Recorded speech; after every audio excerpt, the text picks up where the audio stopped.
Alrighty, so thank you and good morning or afternoon from wherever you're joining us. I'm Juan Santana. I'm our talent acquisition specialist here at 8th Light. Today, I am super excited to talk to you all about really how you can better understand yourself and not only yourself, but other organizations and the ins and outs and how you can get more information to make yourself more informed as you start to look at new opportunities for a career. So let's dive right on in. All right, so before we get started, just a couple of housekeeping items to cover. All of the content and resources that I'm going to talk about that we'll reference, maybe even some of our panelists might reference some resources. I'll make sure that I compile all of that information and share that out to all of the attendees that have joined today. So don't worry about making sure that you grab any links or anything like that. Also, if you have questions, let us know. This is questions are really exciting. We want to have a great conversation today, so you can let us know in the chat, let us know in the our LinkedIn event page, or you can raise your hand and you can just let us know as a panel. We would be happy to answer them. And then lastly, if you have not already done so, make sure you're signed up for our talent community newsletter. This is an area where you'll receive once monthly a notification that includes things like new career opportunities at 8th Light, 8th Light University updates, which is our thought leadership series that's open to all developers, as well as some pet pictures and maybe even some baby pictures down the road. So yeah, absolutely. If you haven't signed up, definitely sign up for that. And I'll drop that link in the chat for you all now. So let's get into the agenda. So we're first going to start things off by talking more about you. How can you get to better know yourself in order to really find an employer that's going to have a great fit for you? Then we're going to talk about prospective employers and how you can take your research on an employer to the next level, making a more informed and efficient, as you go into a process, right? So when you're in front of an interview team, you're able to really maximize your time with them and ask the right questions. And then lastly, we have a panel discussion. I have some awesome questions. We'd love to have some questions from the folks that are here as well. So let's start things off with that introduction. So you already know me. I'm Juan Santana. I'm our talent acquisition specialist. Towards the end of this series, you're also going to hear from three of our awesome guests that are on the call today. We have two principal crafters from 8th Light, Nicole and Martin, joining us. Nicole is from our Chicago office. Martin is joining us from our London team over in the United Kingdom. And then we also have Hank, who is a senior software developer here at 8th Light, and Hank is joining us from New York. So I'm happy to have all of you here, and hopefully you'll get some nice insights from this team later on. All right, so I wanted to start this call off with just some data that's out there that I pulled from LinkedIn this morning. So this is the amount of software developer roles that were posted to LinkedIn in the last 24 hours. And if you look at that, that's a relatively large number. And we're often hearing in the news and from our friends that it's a candidate's job market, which is certainly true. And this is one data point that is indicating to that. However, that does not mean that finding the right employer and finding a new job is an easy journey. So today we're going to talk about the ways in which we can make you a little bit more informed and to make that journey a bit easier for you.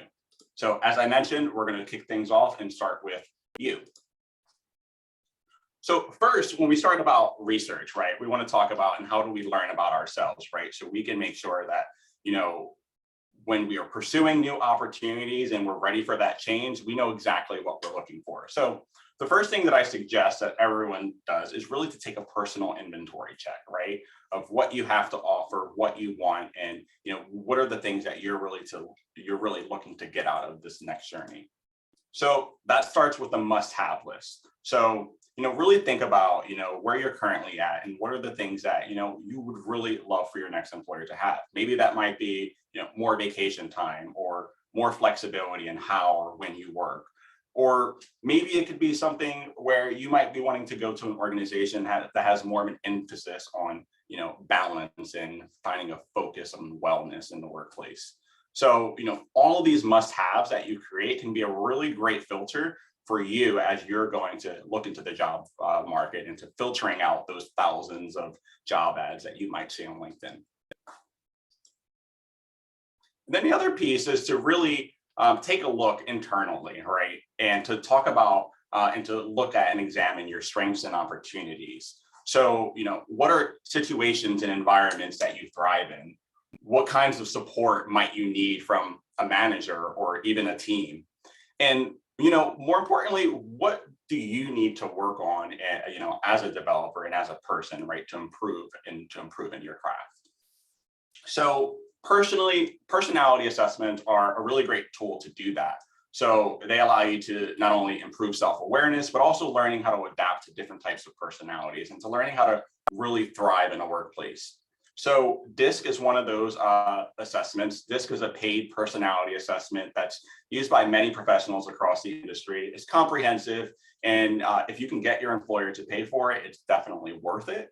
The other one that I linked that I'm going to link in for you all is 16 Personality. So this is a free alternative to the DISC profile, but it's still pretty comprehensive. I took this assessment myself prior to joining A-Flight, and I was able to get some really good takeaways from it. So if we're not sponsoring any of those, there are tons of different personality assessments that are out there. Those are just two that I'm familiar with, and just one specifically that has worked for me. So I definitely encourage you to either check out those resources or other resources that are out there. And then the next piece really with your personal research is to understand your value, right? And more importantly, aligning your compensation expectations to the types of employers that you are looking at. So before going into the market, you want to have a general understanding of what are market rates for someone of your experience level and tenure. And there's a lot of resources that are out there to further gain insight into compensation. However, keep in mind that many sites have a lot of different collection practices, right? And how they're receiving their data, and many of it can also be self-reported from data. So just be sure that when you are looking at compensation and market data, that you are pursuing a variety of sources before you understand and calculate what are your own personal salary expectations as you pursue a new role. So built-in and Talent IO are just two that I've used in the past that from a US perspective, they offer a really great compensation database that you can then look at. And from Talent IO for our folks in the UK, that's a great platform as well for developers to visit, to be able to engage with employers and recruiters, and to make sure that you're matched with roles that are more aligned to compensation and to the roles that you are looking for. And then the other piece that I think is a really great tool, especially with lots of employers, including A-Flight, being fully remote, is to really understand what the cost of living in your particular areas are, as well as what that might look like if you did decide to move, right? Maybe you might want to take a move from the United States to the United Kingdom, or from the United Kingdom to the US, or maybe just from within your own country. But it's really important for you to be able to get a comprehensive look at how that financial info and information might impact you as you go and as you consider moving. The other piece with that is to make sure, if that is something that is in the cards for you and you do anticipate making a move, is that the employer that you are going to be pursuing that opportunity has that flexibility and that willingness to support a move or a transition.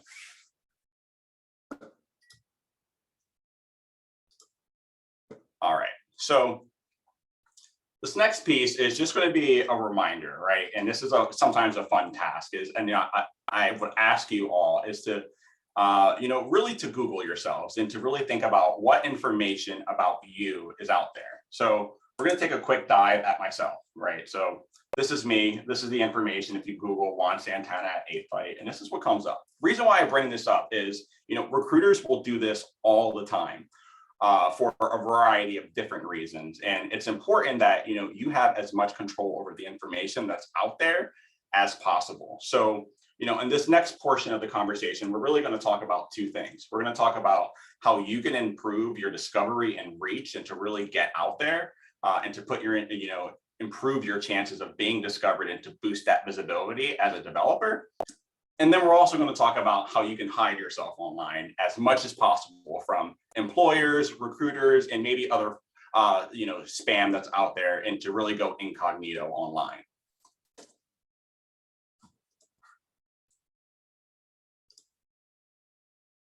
All right, so let's talk about how do you improve that discoverability. So what I would say is probably most important is making sure that whatever platform that you are using when it comes to your job finding is that your skills and profile information is fully up to date. So what does that mean? If you're working on a new language, library, framework, any type of experience that you have that might be relevant towards a job that you're looking to get, make sure that you're indicating all of those things, no matter how mundane it may seem, right, to list every single tool you've worked with. But that's important. The reason why is, as employers are looking for folks that might be a fit for roles that they need to fill, they'll be doing searches on databases that are specific to key skills that they're looking to fill in those roles. So by having your skills and profile information filled out, that will increase your chances of being discovered and being reached by potential employers, and further limiting the noise, right? So, I also included to making sure you include in your about me roles that you're interested in, right? As to, prevent recruiters from reaching out as much as possible for roles that, aren't of interest to you or not aligned with the direction that you're looking to take your career into. This next piece is really just, a networking 101 that I think that everyone should do at every, no matter where they're at in their career, right? Is join any online meetups or interest groups that are of interest to you. And especially in tech, there are a lot of niche groups that are aligned to different and unique interests, right? No matter, what part of the industry that you have. So these are great. And I'd love to learn more from the panel, like any insights that they might have. But these groups are really useful for you to not only put yourself out there and to network with potential colleagues, but also with other employers as well, because there are times when recruiters are also on those meets to learn and to meet and engage with new and potential talent. And then the last piece is to upload your resume. There are tons of different job boards and sites where you can upload your resume to make sure that you're expanding your reach. Many job platforms will not only send your resume to one job board or through one applicant tracking system, but through a variety. So make sure that when you are uploading your resume, you also, one, know where that resume is going. And two, the important thing is if you did want to increase your reach, right, and that visibility of being discovered as a candidate, make sure that, one, that resume is a PDF. And the second piece that's also important is that OCR, or optical character recognition, is enabled on that resume. The reason why is we want to make sure that the individual words on your resume can be searched. So very similar to the skills part that I discussed earlier, we want to make sure that individual skills and expertise can be identified by employers that will be searching in different various forms of databases. And then the last piece that I'll leave you with is just this disclaimer that, when it comes to, especially on the subject of, privacy, that when you are uploading your resume to job board sites, that it could inadvertently notify your current employer that you have uploaded your job board, that you have uploaded your resume to a site. Some organizations have alerts that notify them when employees have posted their resumes. Others find them in other, non-conspicuous ways, right? You may be searching, going back to the skills part, as a recruiter, we may be searching for languages and tools and skills that are familiar to 8byte, and coincidentally, our team members come up, right? Or other team members might come up of other organizations. So just making sure that you understand where your information is going when you do upload your resume.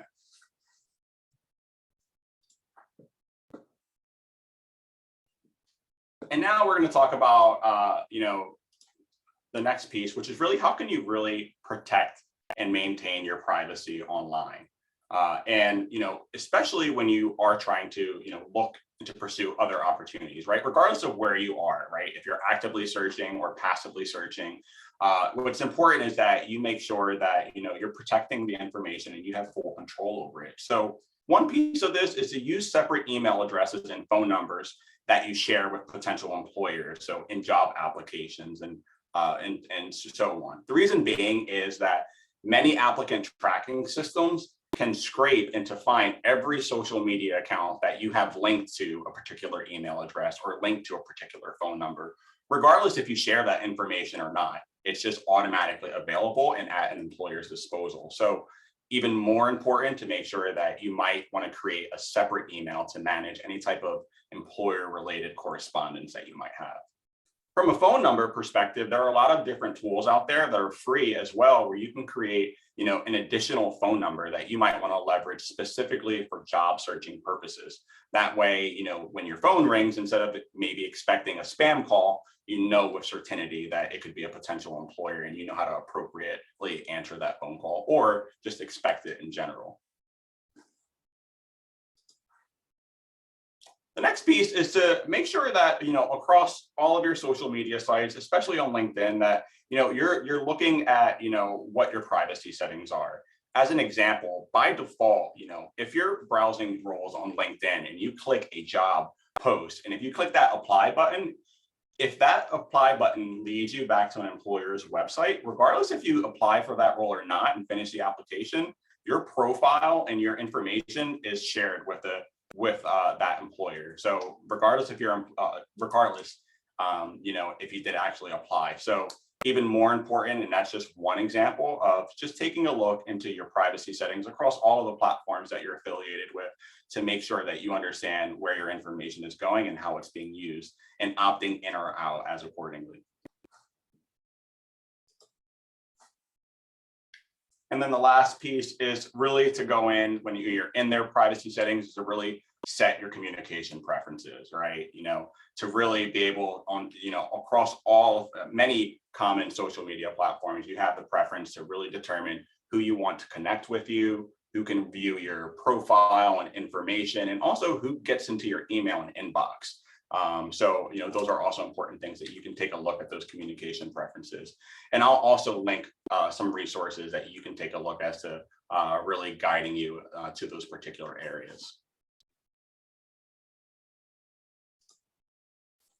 And now we're going to pivot into the next portion, which is where we're going to talk about prospective employers, right? And how do we get more information out of those employers?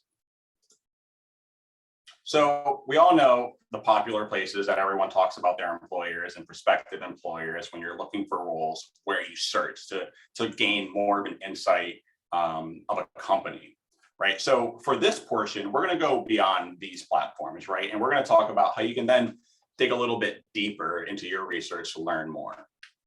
So I tell folks, start with the career page. Regardless of the information that you see on a career page, what's there or what's not there, it can often be telling to a prospective candidate. So what are things that you might want to look for on a career page? What's an interview process, right? What's the time commitment that it's going to require out of you to be able to participate and to join that organization? More specifically, how are you as a candidate evaluated in an interview process? So how can you best prepare? Those are really important. That's one important thing that you can look for, as when you're on a career page. The next piece is salary. There's no accurate source of salary information than the employer themselves, right? Many employers today do provide salary ranges, as many regions are now making it a requirement legally. So, I definitely encourage you to make sure that you're also looking to see if the salary that an organization is offering is aligned with, what your expectations are and the salary that you're pursuing, to save you the trouble of maybe going through an interview process that may have spanned over a week or so and maybe getting an offer that didn't necessarily meet the expectations that you were looking for. And then next, we want to talk about diversity, equity, and inclusion. What focus and efforts is an organization really making to bring different and prospective talents into the work that we all do, right? And so that's also an important area to make sure that you're gaining more of an insight as to what employers are showing. And then growth opportunity. So we talked about the personal inventory check of understanding more about you, how you work, building that self-awareness. The other piece is, how can an employer support that and support you in that journey to help you and to articulate what does actual growth mean, right? Regardless of where you are in your career, whether you're a junior or an entry-level developer that might be a career changer, or if you're someone that's senior looking for that next step, right, up to where to take their expertise. It's really important that you understand how your next organization is going to support and align those findings and align those passions that you have to getting you into getting your career to that next level. And then sometimes, you get some snapshots behind an organization's culture as to, what is the mix? Is their website using stock photos that aren't actual employees, or, what are the employees doing in the photos? Do they have in-person events or virtual events? And what does collaboration look like? Those are things that you can often find on the career page and sometimes gain some insights.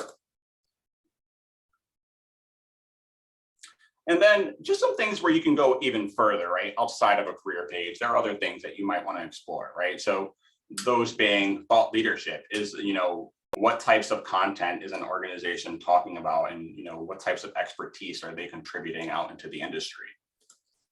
From a financial perspective, like, what does the organization's ownership look like? Is it backed by maybe private equity or VCs, or, does this employer follow a different approach, like maybe employee ownership as 8th does? So, those are things that you might want to consider.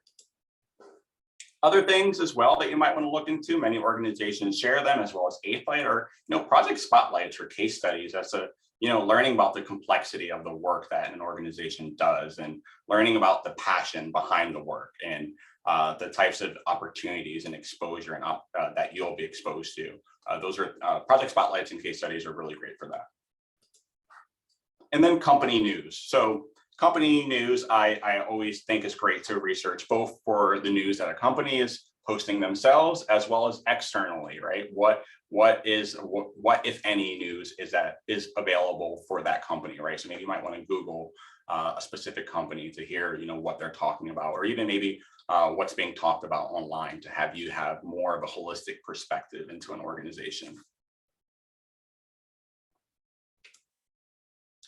And with that, I will take a sip of water, and I will, hand it over to, the moment that we've been waiting for, right? An opportunity to talk to the great panel that we have, ask some great questions. As I mentioned, we have this great panel lined up. I'm going to ask each of the panelists questions that, I've prepared, but, if you have questions of your own, please put those in the chat, raise your hand. We're happy to make this, a discussion, and have you walk away with as much insight as possible. So without further ado, I'll start with some questions for you all. So what I would love to first talk about is really just to kind of, if as a part of like your introductions for the panel, is to really, if you can all just share of how you each got your start into tech, and, what that journey looks like, and, specifically, like, how did 8th become a part of that journey? So I will, hand it over to anyone who wants to get us started off. I can get us started. Hi, everybody. I'm Nicole Carpenter. I've been a 8th developer since 2016, and I'm a principal developer here. I may have also ran into you through some of our external events that we have. 8th University is one of them. And I also help with a couple of other meetups around the community. So as far as how I got into tech, I started in college, basically, not as a coder, but I did have to take a couple of coding classes for my business degree, which was in information systems management. And then when I graduated, I was like, gosh, what do I do with my life now? So one of the suggestions for information systems management degree holders was to be a developer. And I had only done, a dozen hours or so of coding in college and nothing before then. So I came to 8th through an apprenticeship, or our apprenticeship, that I learned about through a coding boot camp, which was Dev Boot Camp, no longer exists, but it was one of the premier coding boot camps at the time, which was 2015. That was kind of early in the days of coding boot camps. And Eighth Light came on my radar because a lot of the people at my coding boot camp basically were like, apprenticeships are kind of a really nice on-ramp from going from a coding boot camp to a junior developer position. And I definitely felt like I needed that on-ramp. So I applied, and I was very persistent in making sure that my application was being seen. And that's how I ended up here. Nice. Thanks for sharing, Nicole. I can Martin, go. how about you? Or Martin or Hank? Yeah, So sure. you go for it, Martin. It's fine. All right. It's awkward in the Zoom life that we live now because everyone wants to be polite and you never quite know whether you should be speaking or not. But yeah, thank you. My route into tech was largely accidental, sort of accidental on purpose. Like I am a career changer. I guess that's sort of the bucket I sit in. And in my previous job, which was in marketing, I ended up literally through accident, like just sort of trying to learn to use Python to do some data analytics for a client that I was working on. And then that job sort of finished and wound up. And I really missed the Python side, I ended up sort of like doing it as a hobby. Like I would go home in the evenings, I'd be learning about Python, just having a wonderful time. And after a few months of that, I realized that, maybe I was really looking to do this more in my 9-to-5 day-to-day career. So I ended up doing the boot camp route as well. I joined a boot camp in London called Founders and Coders. Certainly the best boot camp I've ever been to and would certainly recommend. And then when I'd wrapped up on that boot camp, looking for my first real job in tech, Eighth Light spoke at one of the boot camp events that they put on, and I guess if they were ever present in my mind after that talk, I really enjoyed just the way technology was discussed in this talk. It's kind of a weird sentiment to put forward, but there was just something about the way it was being discussed was really appealing to me, and that led me to reach out to Becca, who is our sort of HR representative in the UK, and she was wonderful, and she invited me in to sort of meet the London office, and it was wonderful. And so sort of my application went from there, and it was kind of the only real job I seriously applied for after finishing the bootcamp. I knew I wanted to work at Eighth Light, and I guess I put all my eggs in the basket, which I'm sure is not the recommended approach in any way. But I did that, and then I got onto the apprenticeship, and sort of my journey at Eighth Light has just continued from there. It just I don't have much knowledge of outside of Eighth Light, but I also don't really want to. I think, as you were saying earlier, it just felt like the right job for me, and has continued to feel like that since starting here almost over.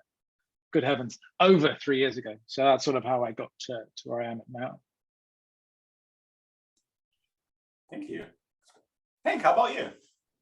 So my story is a little bit combination of Nicole and Martin's story. So when I was in college, I was actually going for accounting as a major and computer science as a minor. And I got into the accounting major, doing the full course work and doing computer science classes on the side. And it turns out I was way better at computer science than accounting. So my minor became my major, and I graduated with a computer science degree in 2017. During the last year before graduation, I found a book called The Software Craftsman. And I read it, had a wonderful time, really aligned with my values as what I perceive an engineering career should be. And then I moved on to read Clean Code. And when I searched up more talks about concepts of software craftsmanship and clean code, an Eighth Light talk actually came up. And that was the first time that I encountered A-Flight as a company. After graduating from college, I got a job at FactSet Research Systems, which is a fintech company, a fairly large one. And I worked there for many years trying to implement concepts from software craftsmanship and clean code and all the various things that I would pick up over time. What led me to A-Flight over time, though, was I found that in a large organization, it's very hard to implement change culturally if people don't want it.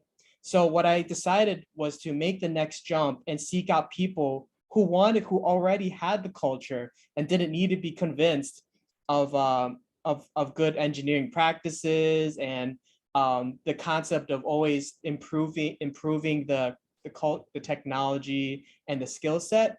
And that's how I found A-Flight. And that's how I found A-Flight as a job. And that's how I'm here today. Thank you all for sharing. So, like throughout the course of this, like last 30 minutes, I've shared a bunch of tips and resources from my perspective as working in the talent acquisition industry. You've all shared bits of, your career journey. I'd be curious, like, are there any things, from the panel that, like any advice that you might give, or like any of those, like that one thing that really made a difference in your career that you would give someone that works specifically for you? And I'll start that question off to whoever might want to take it.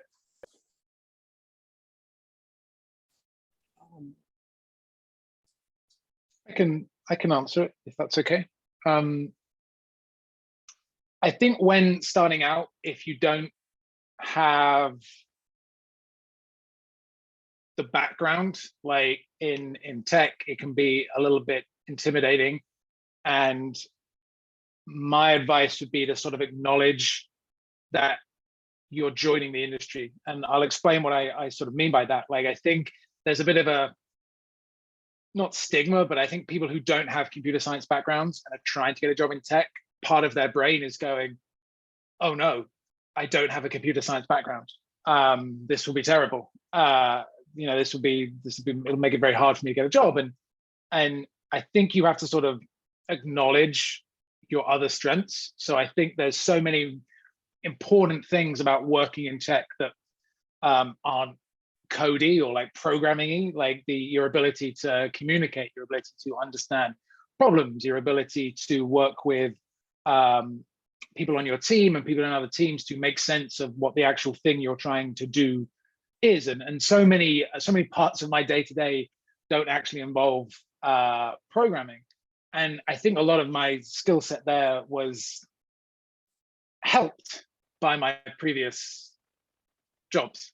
And so, when I got to interview stages in companies, I think, the way I framed it is that and also believed, there are lots of things I can bring to the organizations that aren't tech-based. And the tech stuff I love doing. I've got like the boot camp, I sort of feel comfortable doing it, but I'm looking for that first, like real role where I get paid and it becomes my career. But I sort of put those two together, and I am confident that I'll learn the tech stuff, and it will complement my existing skill set. I think you have to like not be too afraid of having the background that you don't have, or if you only have a computer science background and you've not worked in a company before, acknowledge your computer science background, these technical solutions that you can sort of think of maybe quite easily, quite intuitively, and sort of acknowledge that you'll probably need to work on some of your interpersonal skills, where you just don't have experience of working in an office, which when you've worked in an office for 15 years, I think people forget that some people are taking their first office job, like they've never worked in an office before, they've never had a Slack life, they've never done that, and that's new to them, and that there are things to learn there as well. So I think you just have to take a step back, acknowledge what you are good at, acknowledge where your experience has taken you, and just sort of own it. Like I think from my experience, a lot of the bootcamp grads are quite negative to themselves because they don't have that formal computer science background, and I don't think they need to be. Yeah, I'll add on to that. I think that's a great point, and I completely agree with you. I actually gave a talk, or wrote a talk, the only talk I've ever written, about this exact subject, because I've always felt like I've struggled in the technology part. And I did have a lot of that imposter syndrome about coming into the industry without a traditional computer science background. The good thing about A-Flight, you know, when I went through the process, they basically were like, you know, your resume isn't really, you know, what we're fully grading you on. You know, we care about the holistic version of you as a person. And that has allowed me to kind of embrace my strengths at the company. You know, I do, you know, I do work as a developer. I am, you know, on a project writing code, but I also have a lot of other things that I feel like make, you know, basically help me get promoted to where I am, just because I work for a company that kind of allows their employees to be autonomous and to empower themselves and to create the kind of company that they want to work for. So 100% agree with that. One thing I will add is something I mentioned earlier is just the persistence of, you know, me and my application process. So when I was getting hired, it was 2016, early 2016. And that was, I'm sorry, yeah, 2016. And it was just, it was a slow time, I would say, generally, for especially for, you know, me coming from a coding boot camp, and not a lot of people had a lot of experience, you know, hiring from coding boot camps. So I had that little bit of a challenge as well. But what I was able to shine on when I was applying for jobs is just, you know, good communication. I followed up with every employer I applied for. I made sure to say thank you and made sure to, you know, do the little things communication wise that I knew I was strong at, you know, because I knew I wasn't strong necessarily at the tech part. So just showing that I could be a good employee on all of the non-technical aspects of my job, you know, just helping that to shine through, and then hoping that my company would be, you know, my prospective company would be open enough to hire somebody with, you know, who would be able to learn on the job with the technical part, but does come in with this whole other package of goods. Yeah. And to expand on, I have one more advice, but to expand on what Marin and Nicole Carpenter mentioned, definitely leverage your life outside of tech. The skill set that you develop and that are important for you outside of tech, definitely leverage that and bring them into tech. For me, as an example, 2 years ago, I got certified to teach Gracie Jiu-Jitsu. And the concepts of how to communicate to an audience, how to break down techniques that are very complex into simple to digest pieces was incredibly beneficial to my tech career when I brought that skill set over in terms of communication skills. So I also want to offer, so that's to expand what Marin and Nicole mentioned, to also go into the tech advice. I want to have like one thought. Try to be idealistic in what things can be, but realistic in how you can approach them. So it's very difficult to push your technical skills if you never push what currently exists towards what ideally could happen. And for me, in my career so far, the best things that has always happened to me is when I knew mentally what was the idealistic scenario solution for everyone, engineering wise. And then when I knew the constraints and the realities of the situation, that I had to brainstorm really hard. You had to be very creative in bridging the gap between what's currently existing into what is idealistic. And when you start to make the push between the two, that is when you have to learn all these new things. You have to develop brand new things, and you get the creative juices going on. So in the tech, to expand your technical skill, that's the advice that I have. In addition to what Nicole and Marin said about leveraging everything outside of your tech life and use that to positively benefit your tech career. Thanks for all sharing. And I have a question that's kind of all on the same topic, right? When it comes to, you know, growth and keeping skills sharp. So I'm curious from, you know, the perspective of, you know, the panel that we have here, learning and development can often be, an umbrella term, right, that we use to, describe a myriad of things. But, from a technical perspective, like, how do you keep your skills sharp and keep up to date on industry trends to make sure that, you are, the most valuable or the most well-equipped that you can be?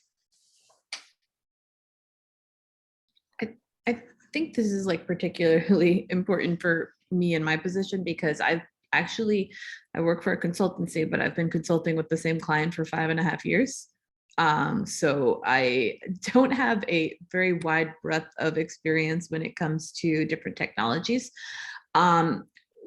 I actually have gone to our staffing people and asked, like, what are our clients looking for? Like, what in the industry are we being asked to provide? Like, what skills are we looking for? And interestingly, like, a lot of the times the skills that we're being asked for are not necessarily the newest, most exciting technologies.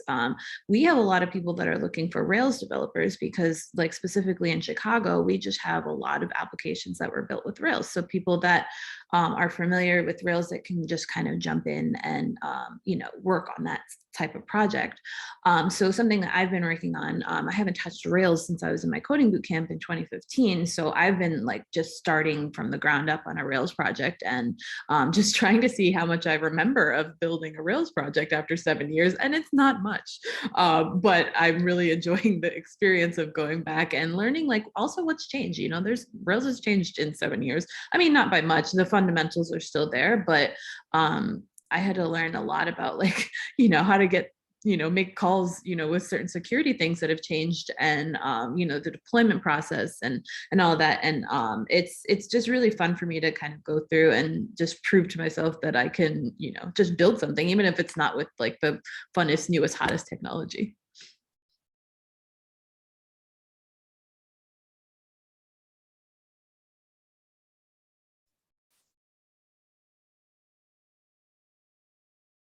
Yeah, I feel like that as well. Like, I kind of try not to focus on technologies as much because I think you'd use all the hours you have in your life, and including your free time, and it's just impossible to keep up. I think I try and focus on patterns and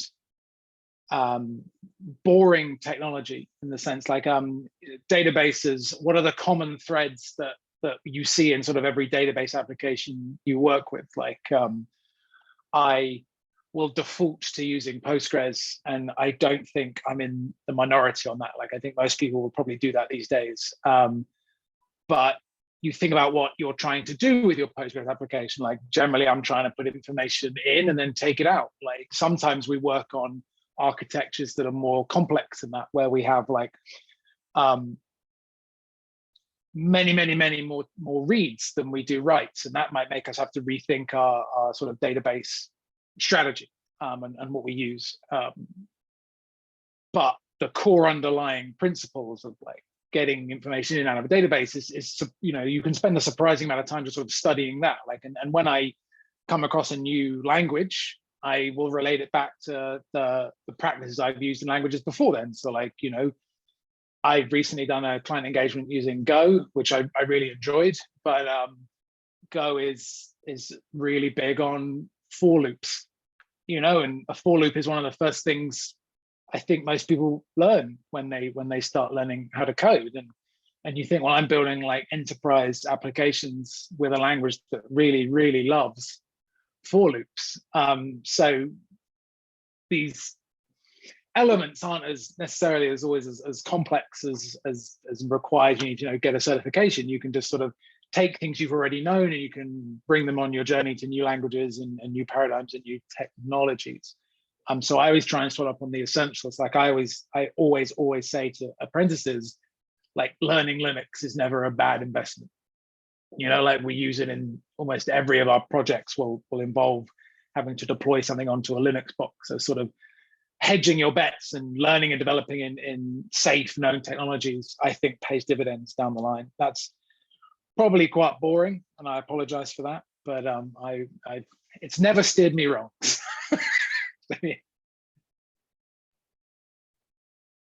So I have like a multifaceted approach to staying up to date. So one thing that's worked very well for me is I compiled like a list of all my favorite projects that I've done in my jobs, personal, my favorite ones, not the ones that were just one-offs, throwaways. Okay, so I grab all those projects and also ones I'm currently working on, and I evaluate. I broadcast and evaluate what exists now that could have solved my past favorite ones better, or my current ones really better as well. So during that searching process, I end up finding new stuff. I find new ways to do stuff, new thoughts, new approaches. I go to do tech conferences where people pitch pitch new things. That's also that I've done that every year in New York City, and also I've followed really influential tech icons. So it doesn't have what I found influential doesn't have to be for you. For me, it's like Steve Wozniak, Joel on software, Martin Fowler, and for everyone can individually tailor what those people would be. So when I follow them on Twitter, controversial platform, but it's really good. It's really good for people broadcasting their opinions and thoughts, because when a new technology comes across the radar of somebody like Steve Wozniak and he makes a comment on it, now I won't take what he says 100%, but at the minimum that helps me get on my radar something new that was a hit on that person's radar. Or when Martin Fowler sees something new and they start talking about it, that at least gives me the incentive to go check it out. And that eliminates a lot of white noise that potentially can be very distracting. And so, so follow some of your favorite tech icons, and always try to keep up to date with your favorite stuff that you've done in the past and see if there's new ways to do it. Thank you for that. So, I would love to talk about, and this question is for Nicole and Martin specifically, since, as principal software crafters, and, as you mentioned earlier, Nicole, you do just more than coding, right? So, so you're both an, IC and a manager. What does that working dynamic look like when it comes to like your day-to-day at 8byte? Well, so 8byte never used to be explicit about it, but they've been a lot more explicit lately. I used to work a lot of hours. I used to work 55 hours a week, because there were so many other things that I enjoyed doing besides coding. Like I mentioned, the meetups, we do an internal conference every year, and I would basically just pile those hours that I'm spending doing those initiatives on top of the hours that I was spending working on the client project. But last year they became more explicit about, hey, we don't want you to, overextend yourself and work 55 hours a week. We want you to have a balanced, approach to the work that you're doing. And, we find it valuable that you do these other things in addition to the work that actually, directly brings in revenue, which is my coding work. And, them just stating that kind of allowed me to take a little bit of a view of what I was doing and what I found important and what I, what I thought I wanted to be spending my time on. And yes, coding is a big part of it. Definitely more than, 50, 60, 70% of my job is still going to be coding. But I also enjoy the people aspects of my job. So you mentioned managing. I started off with one person I was managing. I've never managed anybody in my life before. And now I have going on my fourth person.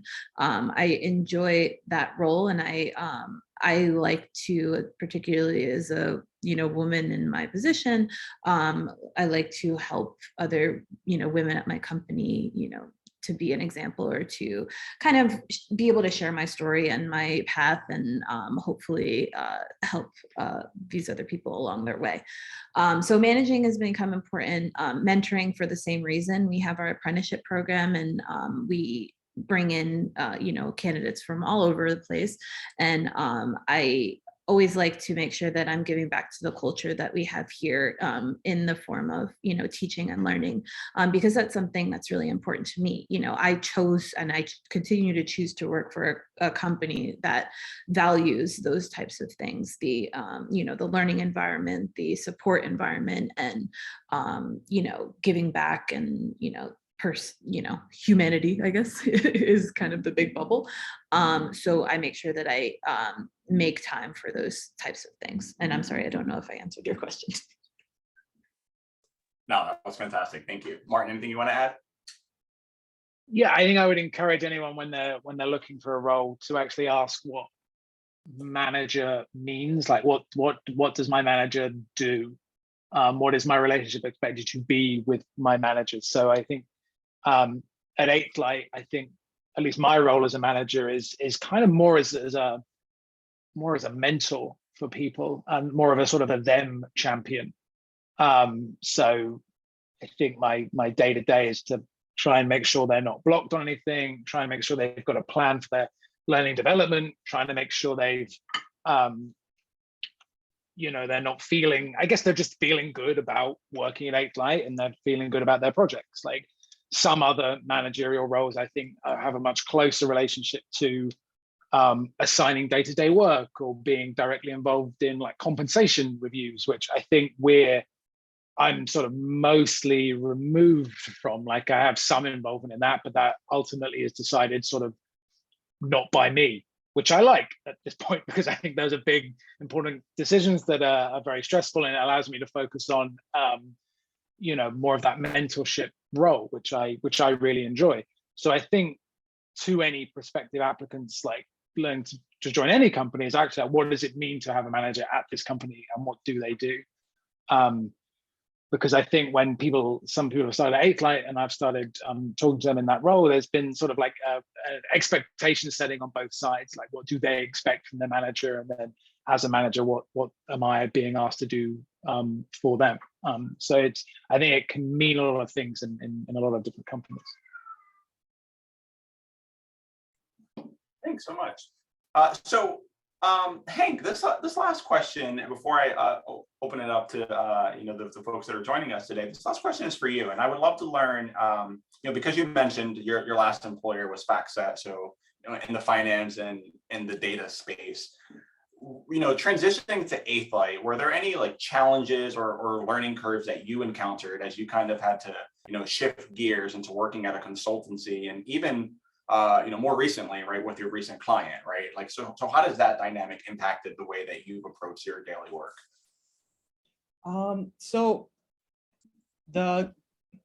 while at FactSet, I was still reading a lot of material that 8th Lighters would read, like clean code and how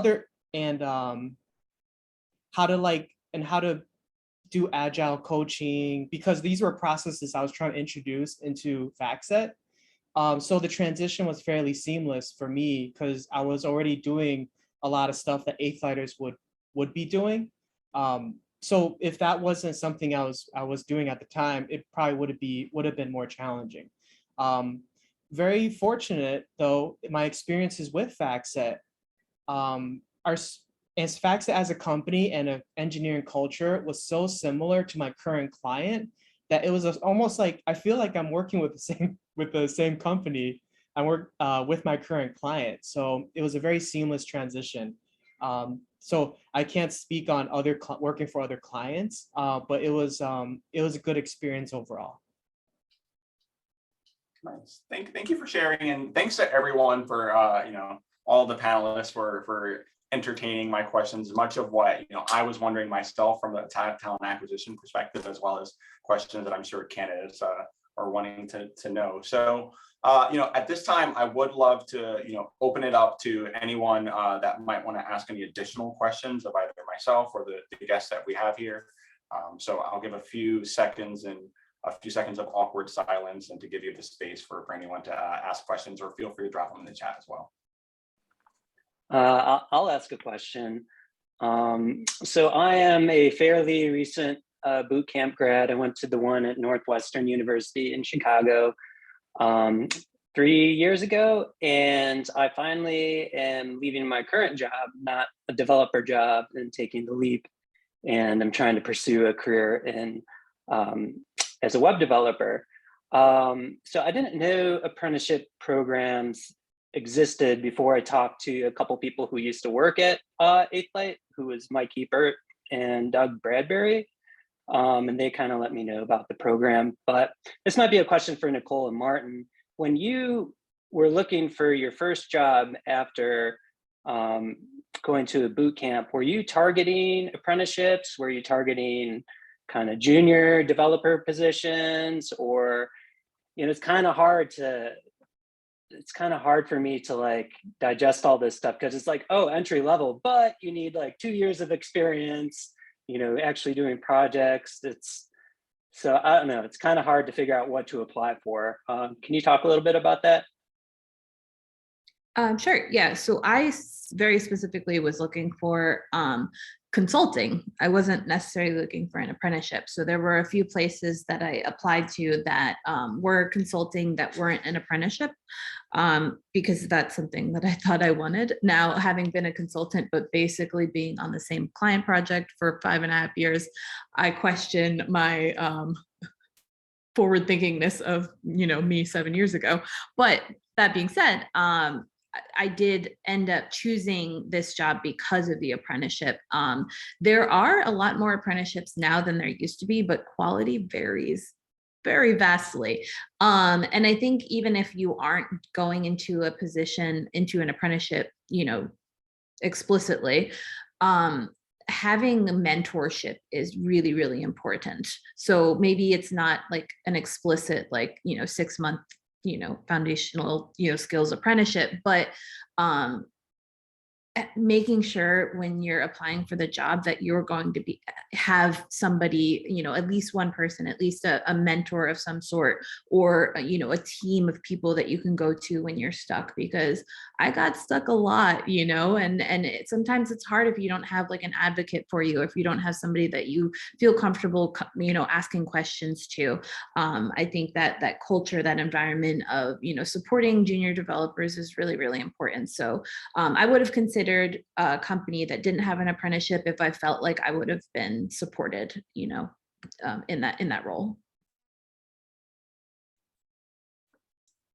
Yeah, and I would also say that, and I probably, maybe this is controversial, but if a job application is asking for like 25 years of React experience, I think you just apply anyway. Like if you feel like it's a good job for you, and you know that the role feels right, like maybe you don't want to apply as like lead engineer in your first job, but like if the job spec feels right and it feels like the responsibilities match where you feel that you are, I usually don't look so much at the more sort of granular parts where they're like, we want 2 years experience of this and all of these other requirements. It's like these roles and responsibilities of this job feel like something I am ready and want to be doing. I would normally just apply then. And I feel what's the worst that can happen? Like, you know, if you're right for the role, then that's their point. I can be like, well, you know, they're perfect for the role, but they've only got 1 year of React experience as opposed to 2. So I guess we're just not going to do it. Like, I don't know. I've never seen a place that operates in that way, but I'm sure, like, I think you need a bit of confidence when you're taking that first leap. And I personally had to fake it because I didn't have it internally. But I think if you wait till you've got everything that these job applications say that you need to have, you'll be waiting for like the rest of your life. So, you know, I think you just have to, you know, stand in front of the mirror, do some power poses, and just send some of those job applications out and see what happens. Nice. I know we're at time, so any final questions or thoughts before we end today's session? I have a quick one, I think. It's more towards this clean code. So I know just doing all of these kind of this algorithm questions, there's multiple different ways to solve a problem, some of which are one-liners and some of which are kind of more kind of written out. As far as clean code, what are your thoughts on doing something that's one line that's kind of confusing, or kind of write out, in if statement, for example, to make it more readable? So my input on this is that it depends on who your intended audience is. If your intended audience would prefer the one-liner because reading that one line is easier for them, then definitely do that. If multiple lines to give more clarity is the preferred amongst your intended audience, then go for that. Yeah, I always tend to opt for clarity because I don't know who's going to be working on my application after me. So I try to make it for like the most basic, junior developer that's going to come join my project could be able to understand it. Very nice. And with that, I'll leave you with a huge thank you to our panelists for answering all of these questions, for your time, our guests that have joined us today. As a reminder, this session was recorded, so you'll all receive some of the resources that we had mentioned in here, as well as a pre-recording of all the content that we have in here shortly after this presentation. So thanks again, and I hope you all enjoy the rest of your mornings and afternoons, and have a great weekend. Thank you. Thank you. Have a good day. Bye. Thank you.